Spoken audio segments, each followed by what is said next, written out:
Hello friends, இன்றைக்கி இந்த வெயிலுக்குப்பா ரொம்ப வெயிலுனால வெறும் கட்டியும் வருது, உடம்புங்கள்லாம் ரொம்ப ஹீட் ஆகிடுது. அதனால் நான் என்ன பண்ணியிருக்கேன், நல்லா நம்ம வீட்டு இதுலேயே வேப்ப மரம் இருக்கப்பா, இந்த வேப்ப வேலை அரைச்சிட்டு நல்லா அலசிட்டு நல்லா கிழங்கு மஞ்சள்ப்பா, கொஞ்சமாக வெந்தயம், கொஞ்சோண்டு பிரியாணி அரிசிப்பா, இது வரைக்கும் நல்லா ஊற வச்சுருக்கேன்ப்பா. கொஞ்சமாக செம்பருத்தி இலையும் அந்த பூவும் வச்சுருக்கேன்ப்பா கொஞ்சமாக. அவ்வளோதான் ஃப்ரெண்ட்ஸ். இதெல்லாம் நம்ம என்ன பண்ணலாம், நல்லா எல்லா கட்டிகளும் அந்த ஈட்டு எல்லாமே நம்மளுக்கு குறைஞ்சிடும் ஃப்ரெண்ட்ஸ்.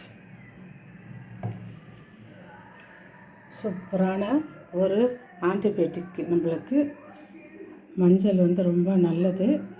எந்த இன்ஃபெக்ஷன் இருந்தாலும் எந்த கிருமி நாசினி இருந்தாலும் நம்மளுக்கு போயிடும்ப்பா. Thank you friends.